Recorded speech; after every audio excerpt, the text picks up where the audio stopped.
आप सुन रहे हैं रहस्यमयी कहानी शैतानी रस में।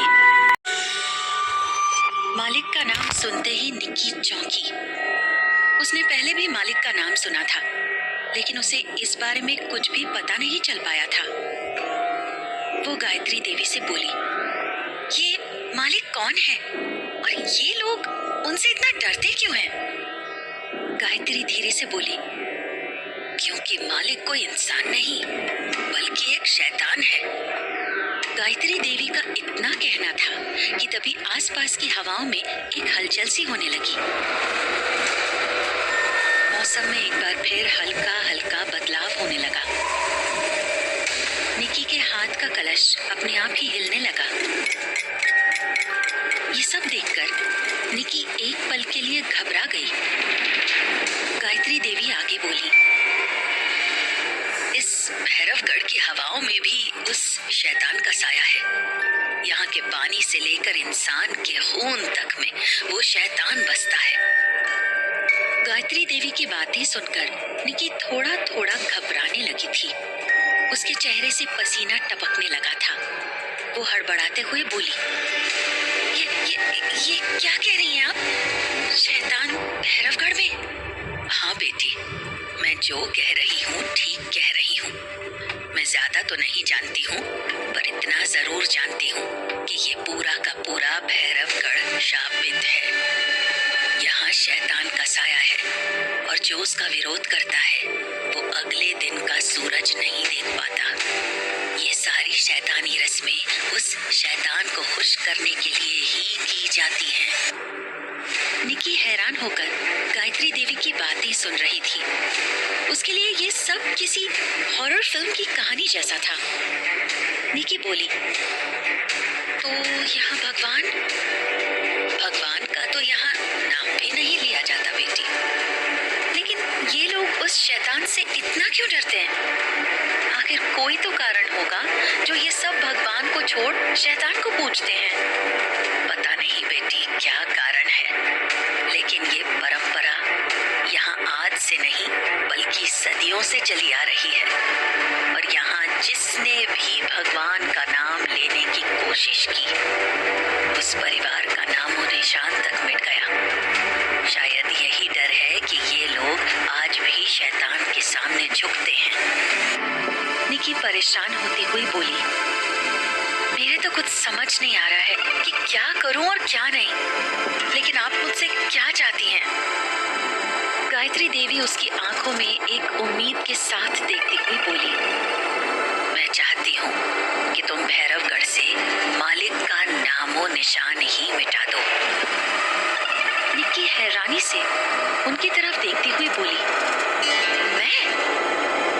गायत्री ने उम्मीद भरी नजरों से देखते हुए कहा, हाँ तुम ही हो जिसके अंदर मुझे वो विश्वास, वो हिम्मत दिखाई देती है। तुम भैरवगढ़ के पिशाचों से लड़ सकती हो। तुम्हारी आंखों में देखा है मैंने। इन लोगों के लिए गुस्सा भी है और उन्हें मिटाने की शक्ति भी। तुम्हें लड़ना होगा बेटी, तुम्हें लड़ना होगा। निकी को अब भी समझ नहीं आ रहा था कि वो कैसे लड़ेगी। तभी उन्हें कुछ लोगों के पैरों की आवाज सुनाई दी। उन दोनों ने आवाज की दिशा में देखा। भवानी सिंह अपने कुछ लोगों के साथ वहां पहुंच चुका था। उन्हें आते देख गायत्री समझ गई कि वे लोग उसे ही लेने आए हैं। वो तुरंत निकी से बोली, बेटी मेरी बात पर गौर करना। तुम ही हो जो इस भैरवगढ़ की किस्मत पलट सकती हो। तुम्हें लड़ना होगा तुम्हें।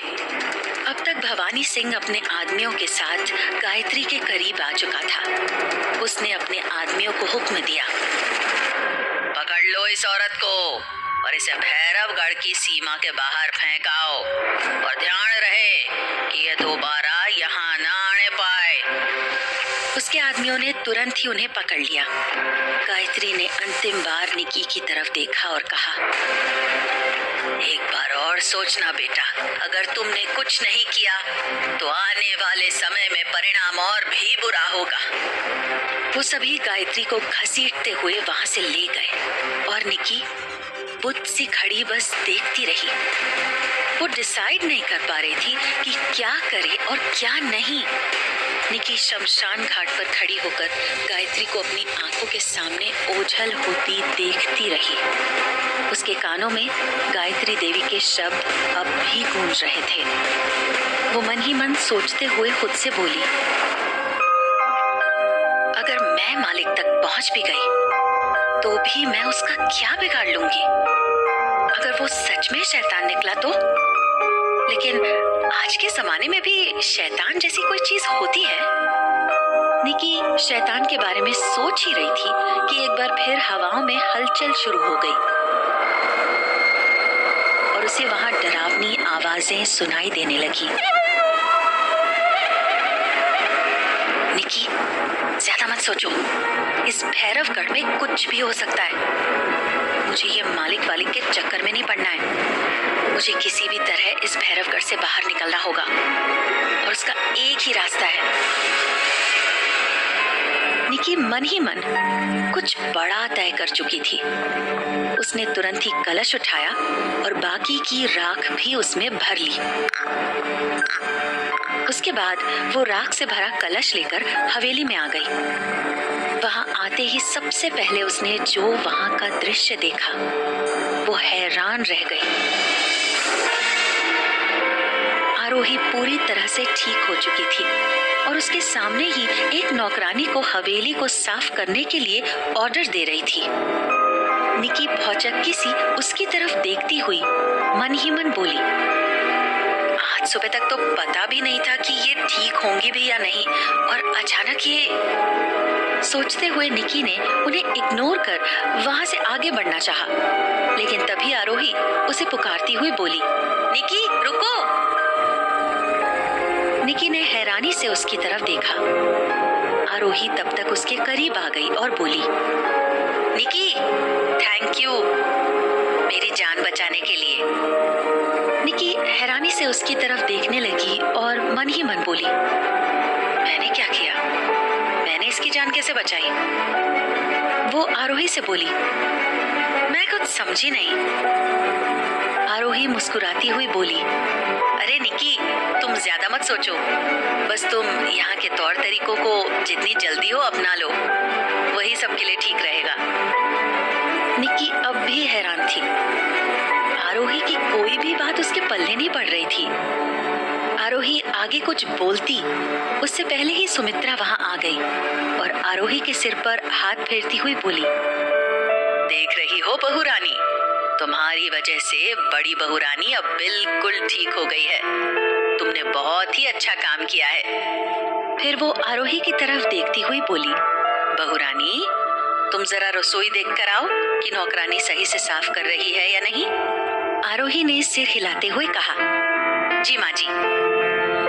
उसके वहां से जाते ही सुमित्रा निकी के और करीब आई और धीरे से बोली, बहू रानी, इस बारे में ज्यादा मत सोचो, तुम्हें धीरे धीरे सब पता चल जाएगा।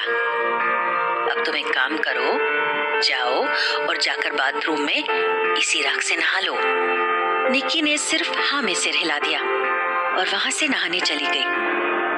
राजा साहब दूर खड़े ये सब देख रहे थे।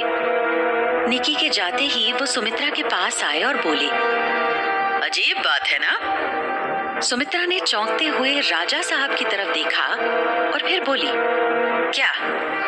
राजा साहब बोले, तुम्हें नहीं लगता है कि कुछ अजीब बदलाव हो रहा है निक्की में?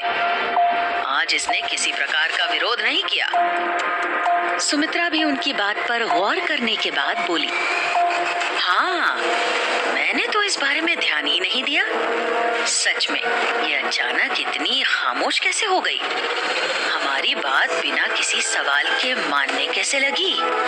राजा साहब बोली, कहीं कुछ गड़बड़ तो नहीं है, या फिर इसके दिमाग में कोई नई योजना तो नहीं चल रही है? सुमित्रा बोली, पता नहीं, ऐसा ऐसा भी हो सकता है कि उसने अब अपनी नियति स्वीकार कर ली हो। राजा साहब सोचते हुए बोले, नहीं, कुछ तो अजीब है। उसी समय वहां एक आवाज गूंजी, हम बताते हैं क्या अजीब है। राजा साहब और सुमित्रा की नजर आवाज की दिशा में मुड़ी और सामने देख वो दोनों चौंक पड़े। वहीं दूसरी तरफ निकी नहाने के लिए बाथरूम में गई। एक अजीब सी सीलन की बदबू से पूरा बाथरूम महक रहा था।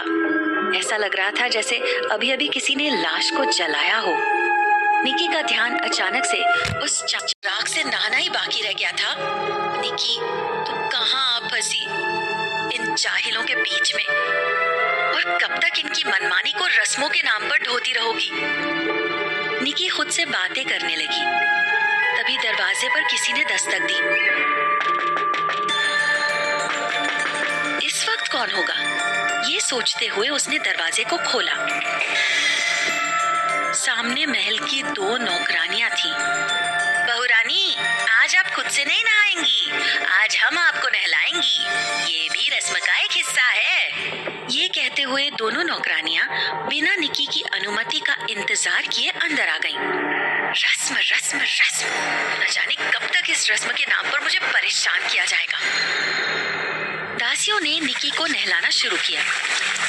निकी के लिए ये पल बहुत ही असहज कर देने वाला था। किसी दूसरे का स्पर्श, वो भी बिना उसकी मर्जी के, उसे अपने शरीर पर बिल्कुल भी पसंद नहीं था। लेकिन रस्मों के नाम पर वो उन नौकरानियों के हाथों से नहाने के लिए मजबूर थी। तभी कुछ सोचते हुए निकी बोली, राख से भला आजकल कौन नहाता है? इसकी जगह साबुन से भी तो हम नहा सकते थे।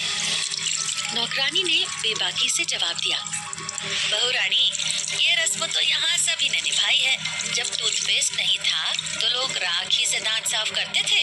जब साबुन नहीं था तो लोग शरीर को साफ रखने के लिए राख को ही लगाते थे।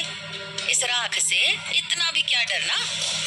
निकी चिढ़ती हुई बोली, लेकिन वो राख चिता की नहीं होती होगी ना? उनमें से एक दासी बोली, बहुरानी, राख तो राख ही होवे है, क्या शमशान घाट की और क्या चूल्हे की लकड़ी की। निकी मन ही मन बोली, इन दोनों से तो बात करना ही बेकार है। मैंने जो सोचा था अब यही नाटक करना होगा। सोचते हुए वो दासी से बोली, फिर देर किस बात की? अच्छे से राख लगाकर मुझे नहलाओ, मैं इस रस्म को अच्छे से अदा करना चाहती हूँ। नौकरानियां अचानक ये सुनकर चौंकते हुए उसे देखने लगी। कुछ देर बाद निकी नहाकर तैयार हो चुकी थी। खुद को आईने में देखते हुए वो बोली, कितना कुछ बदल गया है यहाँ आकर। जिंदगी शतरंज के खेल जैसी हो गई है। कब कौन सा दांव पेच भारी पड़ जाए कुछ कहा नहीं जा सकता।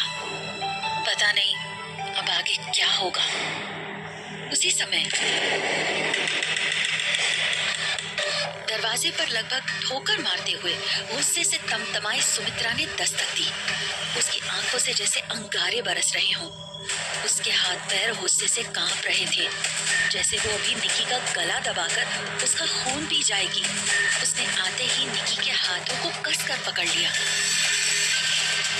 निकी उन्हें देखते ही डर गई। उसके सामने निकी ऐसी लग रही थी जैसे भूखी शेरनी के आगे कोई मेमना हो। निकी चौंकते हुए बोली, माँ जी क्या हुआ? आप इतने गुस्से में क्यों हैं? सुमित्रा भड़कते हुए बोली, सच बताओ, तुम्हारे दिमाग में कौन सा नया षड्यंत्र चल रहा है? ये सुनकर निकी हैरान रह गई। उसके मन में क्या चल रहा है वो सुमित्रा को कैसे पता चला? आखिर क्या तय किया था निकी ने जो सुमित्रा को पता चल गया था? अब क्या होगा निकी के साथ? कहानी जारी रहेगी। बस आप बने रहें शैतानी रस्मे के साथ।